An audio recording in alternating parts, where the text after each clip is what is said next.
I'm getting ready for work. What's up? Dagburn said he's buying a new truck. He's doing what now? He put up a community post with a really nice truck, said he's buying it. Oh, really? It's like a really nice truck? Yeah, it's really nice. I mean, nice. Somebody check on his daughter and make sure she didn't get in another accident. Oh, I hope she's okay. Good Friday morning, folks. I don't have an armrest this morning, just a crock pot full of chili, which smells really good. I tried a new recipe that I've never tried before.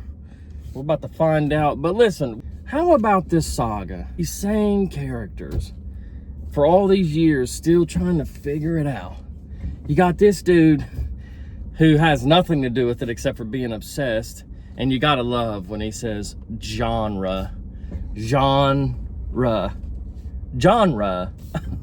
All you need is a wine and in, y'all, and that's John and Ryan. It's meant to be. But you got him out there still saying, I'm a country boy.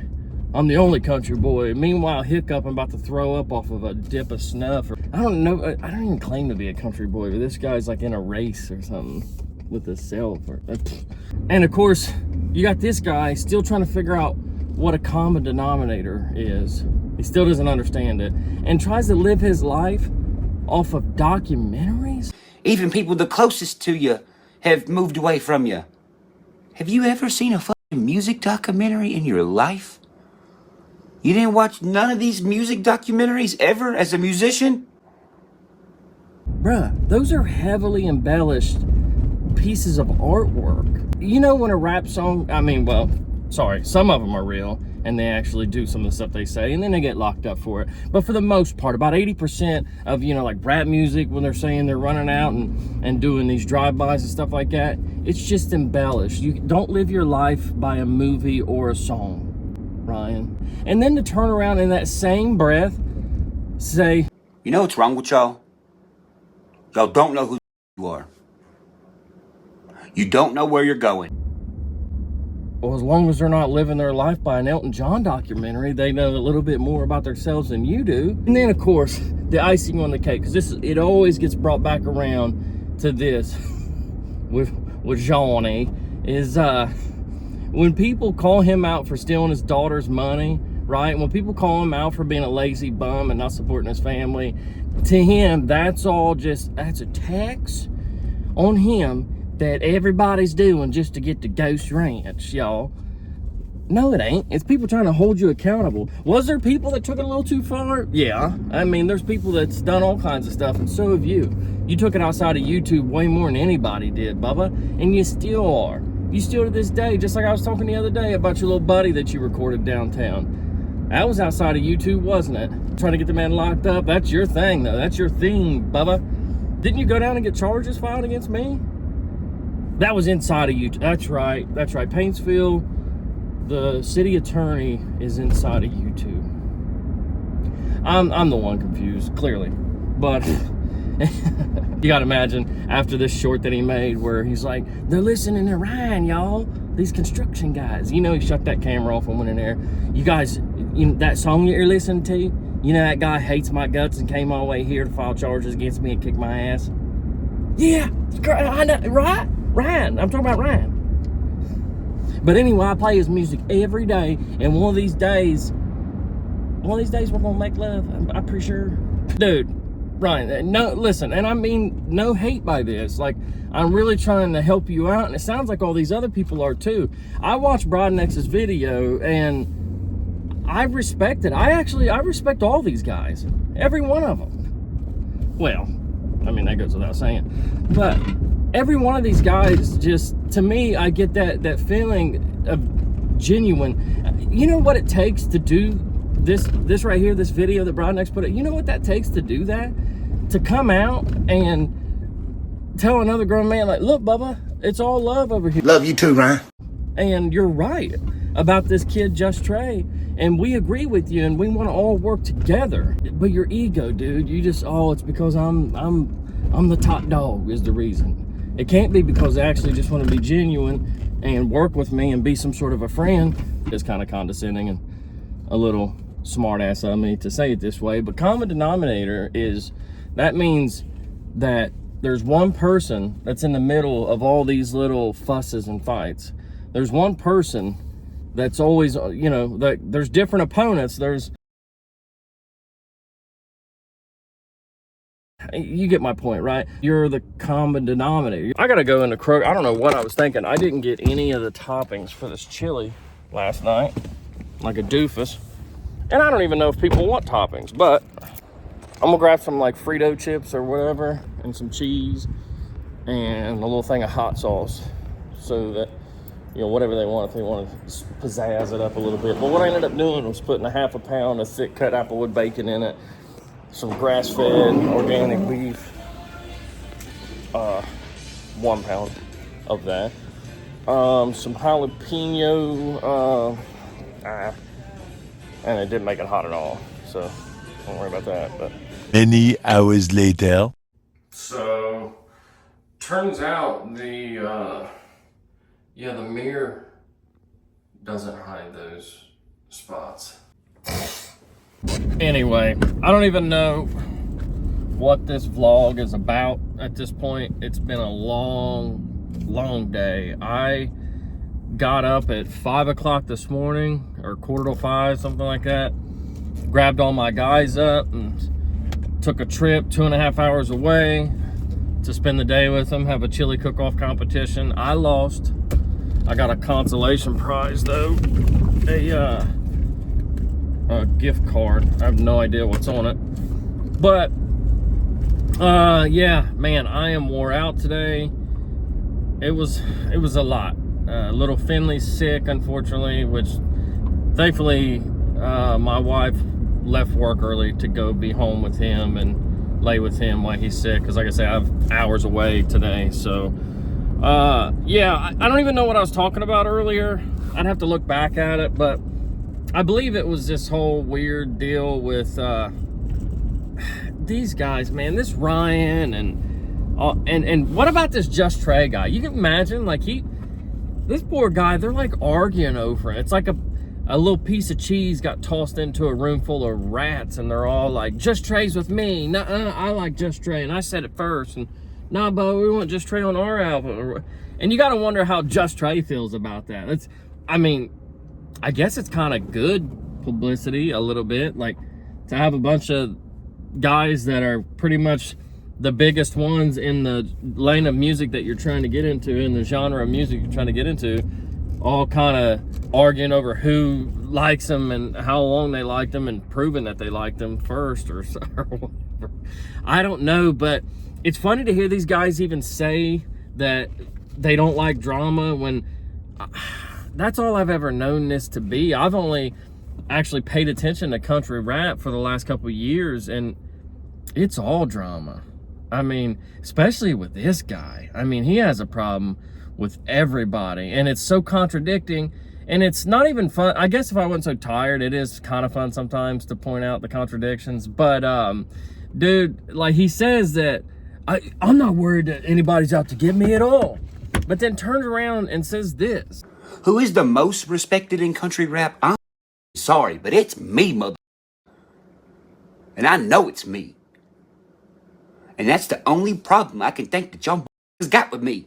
Which is like, yeah, that's the only thing I could think that you guys, that's the only problem I could think you guys have with me. I thought you weren't worried about whether people had a problem with you or not. I'm so confused. Also, I think this whole, like, documentary angle, it had to have sounded better in his head before he hit the record button, because it was pretty strange. And before I say that, let me just say this. What I get from, what is that? Oh. What I get from Broadnax's video, which is clearly what he's responding to, is him just saying, like, man, I hate the fact that you feel like people have a problem with you, or I hate the fact that you feel left out. You know, it was from that approach, that angle of, like, you know, man, I hate that church feels like he's left out or whatever, because that was just not too long ago the reason that he come at Adam and that McDonald guy anyway, was because he felt slighted because he wasn't part of the album. Was why he put out that Y Boy thing or whatever, right? I mean, if we're keeping up, if anybody's keeping logical score, then But Broadnax was just saying like, hey man, nah man, I hate that you feel like we don't want to be friends with you, or we feel some type of way about you, because it's not the truth, blah blah. We love you and we want to hang out with you. And even, you know, showed him some notes that he had jotted down from before that showed that not only was Ryan from the get-go supposed to be part of some project that they're doing. It's like, in their mind, they're wanting to get everybody together to make the biggest country rap thing ever, from what I understand, and correct me if I'm wrong. And he also not only was trying to prove that, but also trying to prove that Just Trey was part of those notes, because Ryan like somehow was trying to get credit for discovering him, or get credit for being the only one that cares enough to work with him or give the guy a chance or something, and he's trying to say that everybody else steers clear of him because they're afraid that he's better than them or something. Because it's the drama mindset, right? Everything's drama. Like Ryan looks at everything from that angle of they're just not working with it because they're scared of him or whatever. Maybe they just hadn't got to it yet. They don't just sit around painting all day, just, you know, and all this free time. I'm assuming they're probably a little bit busier. I don't know. There's a lot of assumptions, but this is always the approach. He gets a little bit of a thought in his head and a little bit of feeling about somebody, and he just jumps on here and is just a total dick. And these guys, time after time, are apologetic about it. And I don't know, man. Maybe my blinders are on to something, but this guy just seems like he just doesn't get it at all. And these references about documentaries, and he's like, it's weird, isn't it? It's like, do you want to know what I'm going to eat tomorrow? Well, you're going to have to watch the Elton John documentary and see what he eats on Thursdays at 10 o'clock in the morning. Dude, documentaries aren't real, Bubba. Do you know what the difference of fiction and nonfiction is? I mean, I'm sure there's undertones of it, but, you know, Eminem actually didn't work on Machine 11 at Detroit Stamping, you know, but they had embellished it a little bit because what he did do maybe wasn't good for a movie. They changed little details, and it's sad. Like, maybe the whole story of his dad wanting an autograph for somebody else, that could have been embellished, buddy, and I hate to break your heart, and I don't know if I even am or not, but this is weird. Dude, and how do we know that Broadnax has never had his dad try to sign something? I mean, I don't know, maybe his dad's not around anymore, and RIP if that's the case. My bad, brother.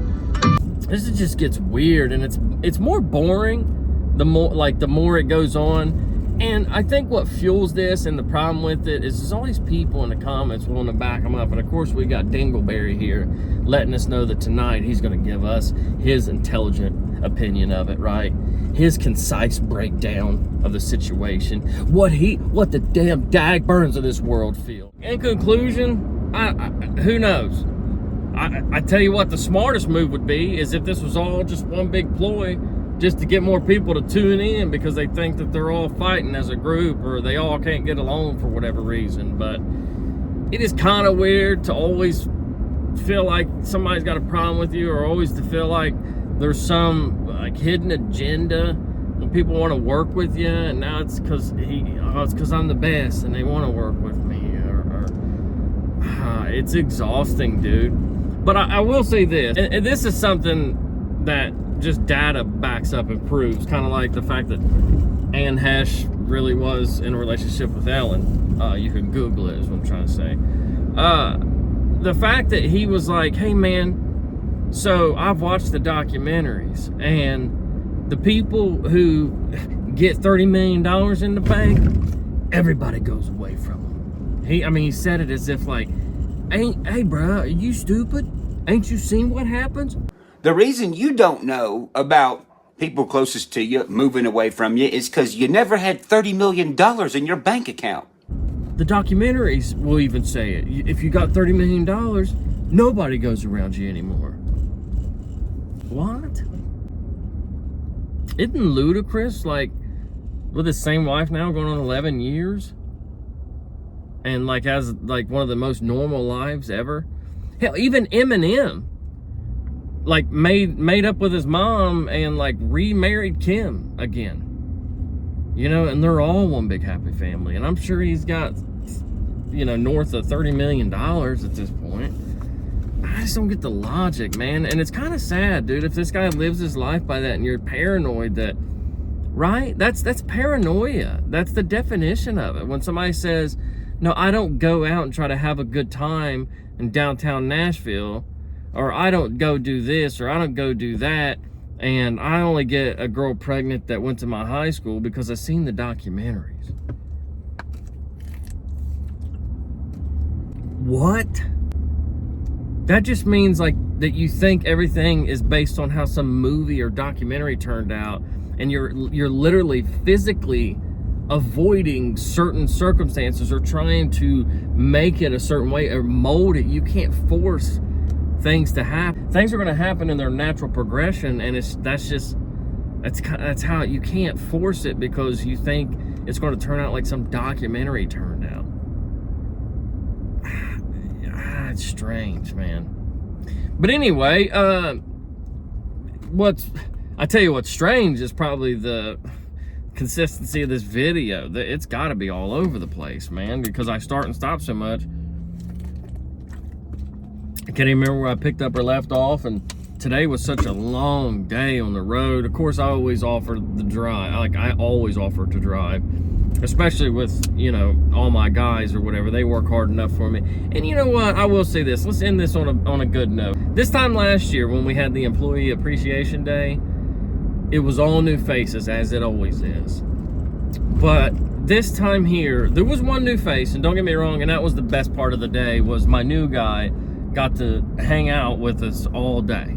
You know, because, you know, people can work at the same place. Doesn't mean that you're getting to know each other because you're all doing different jobs. So it was really nice to kind of hang out with him, get to know him a little bit better, kind of break that wall down a little bit, because it is strange when you're meeting somebody new or trying to work with somebody and fit in. And it's always nice when it does work, when everybody kind of meshes together. But what I was trying to say is, this time when I brought my guys up with me, there was 3 of us were the same ones that was there last year. And if you knew the history and what I've went through with trying to keep employees over the last 6 years, you would understand how great that is.